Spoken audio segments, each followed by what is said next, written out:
Did you know that you can generate such videos locally on your hardware?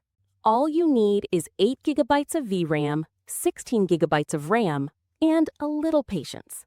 Good luck! I want to show you the workflow I use to create the video you just watched. The process consists of a few key steps, and I'll walk you through how each one works, so you can recreate it yourself. Links to download all the models will be included within the workflows themselves, and you'll find links to download the workflows in the description below this video. But first, here's what I'm using. An RTX 4060 with 8 gigabytes of VRAM and 16 gigabytes of RAM. If you have something similar or more powerful, you can follow along right now. Let's move on to generating the image. For this, I'm using Z-Image Turbo from Alibaba. I use the BF16 all-in-one version. It offers the highest quality. If your hardware is roughly the same as mine, go ahead and use it. If you're unsure about your hardware or don't want it to run at full capacity, go with FP8. The quality is almost identical, but it's half the size and runs faster. I've included a brief note on how to properly set up the prompt for this model. You'll find it inside the workflow. And I will advise you to visit the model's page on Hugging Face or GitHub and read the developer's documentation. It often contains important details about settings, optimal resolutions, and how to work with the model. The optimal settings for K-Sampler are 9 steps, CFG 1.0, the DPM PP-2M sampler, and the SGM Uniform Scheduler. I recommend a resolution of 1024 by 1024, as this is the resolution used to train the model. If you want to speed things up, you can lower it to 768 by 768, but quality will still be good. Let's run the workflow and see the result.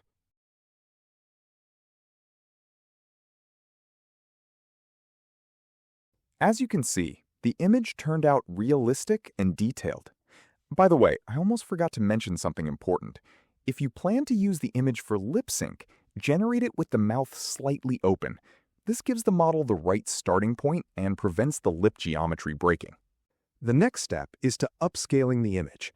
Before feeding the photo into the LTX model, I enhance its quality. For upscaling, I use the 4x_NMKD-SIAX 200K model. It works great with realistic portraits and produces natural detail without artifacts. The optimal K-sampler settings here are 8 steps, CFG 1.0, res_multi-step sampler, beta scheduler, and denoise 0.20. A low denoise value is critical. We don't want to recreate the image, just add details. The model will scan the photo and add skin texture, hair sharpness, and fine details that Z-Image didn't create during the first generation. This gives LTX a good starting point and significantly improves the quality of the final video. Also, take a look at the prompt. We're describing what's already in the image. At low denoise settings, the model hardly deviates from the original, but the prompt helps it add details, skin texture, sharpness, and quality correctly. This workflow also uses custom nodes. If you don't have them, an error will occur when you run it. To download them, open ComfyUI Manager, click on Custom Nodes in Workflow, download the missing nodes, and then restart ComfyUI. Let's run the workflow and see the result.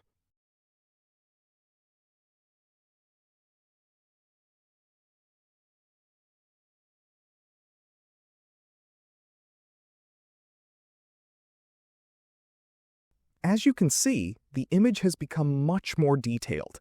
The skin now has texture, as do the lips, and the eyes and hair are sharper. The final step before feed this image of the LTX model is to adjust it to the correct aspect ratio, since the model was trained on images with a 16:9 aspect ratio. Otherwise, the quality of the generated image will drop significantly.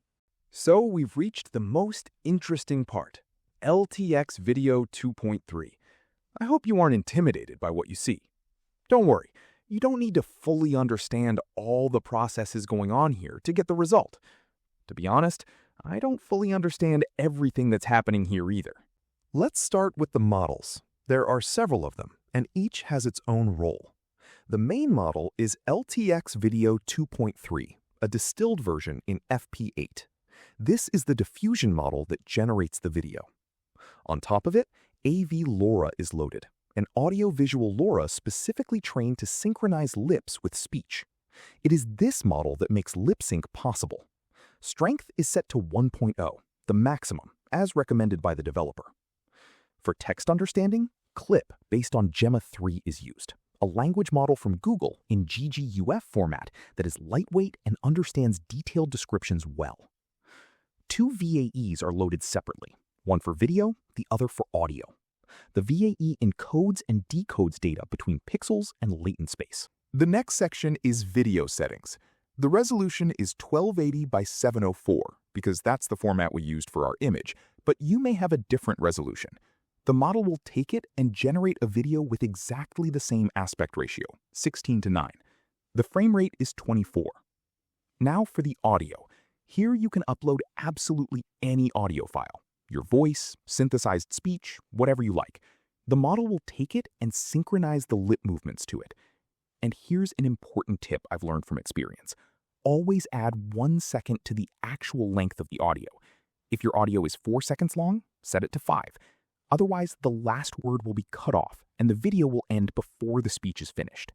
Now for the most important part, the prompt. There are two sections here, positive and negative. The positive prompt begins with the trigger word OWX person. This is mandatory. Without it, the model won't understand that it needs to generate a speaking character. Next, describe the character's appearance, specifically the one we see in the photo. And most importantly, be sure to add the audio transcript at the end, like this. The person is talking, and she says, and then exactly what is said in your audio file. This is critical for lip sync quality. Without the transcript, the model doesn't know what's being said, and the synchronization will be random. The negative prompt is a standard set of things we don't want to see. You can leave it as is. For a more detailed guide on how to build prompts for this model, visit the model's page on Hugging Face. The developer has described this in detail. Now a few words about the capabilities of this workflow. Technically, the model can generate videos up to 20-25 seconds long, but I don't recommend doing that. First, it takes a very long time.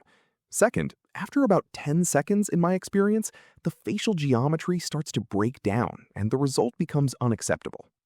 Instead, I recommend generating short clips of 4 to 7 seconds each and then stitching them together in any video editor. The result will be significantly better, and it's much easier to control the process. On my computer, generating one such clip takes 20 to 25 minutes. I'll show you separately at the end how to generate several clips that look like a single video. This workflow contains custom nodes. Don't forget to make sure they're all installed. I showed you how to do this when we were discussing image upscaling. The principle is the same.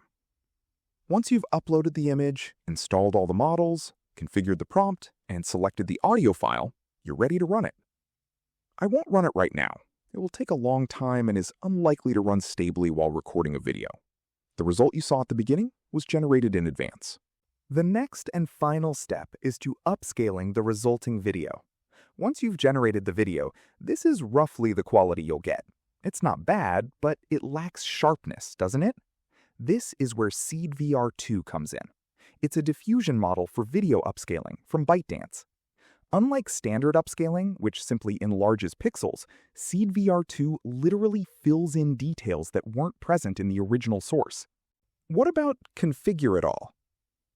Q4KM in GGUF format, specifically chosen for 8 GB of VRAM. This strikes a balance between quality and memory usage. Blocks to swap, 12. This is the number of model blocks that are loaded into RAM. The higher this value, the less VRAM is required, but the slower the performance. 12 is the optimal balance for 8 GB. Batch size, 1. You can't set it higher on 8 GB without risking an OOM error. Resolution, 1080. This is the target resolution along the long side. The final video will be in full HD. Input noise scale, 0.25. This is the optimal value for realistic portraits. It adds detail without distorting the original. Color correction, Lab, the best algorithm for natural skin tones. On my hardware, upscaling a 5-second video takes about 20 minutes. And finally, as I promised, here's how to create a single continuous video from several short clips. To do this, I use this simple workflow consisting of 3 nodes. We load the first video. The Get Images from Batch node with an index of -1 extracts the last frame, and we save it as an image. We feed this last frame as the input image into the LTX workflow instead of the original photo, and generate the next clip. The character continues moving from the exact point where it left off. I hope you found this video helpful and interesting. Experiment with the settings and prompts. That's the best way to understand how it all works. If you have any questions, feel free to ask in the comments, and I'll do my best to answer them. Good luck!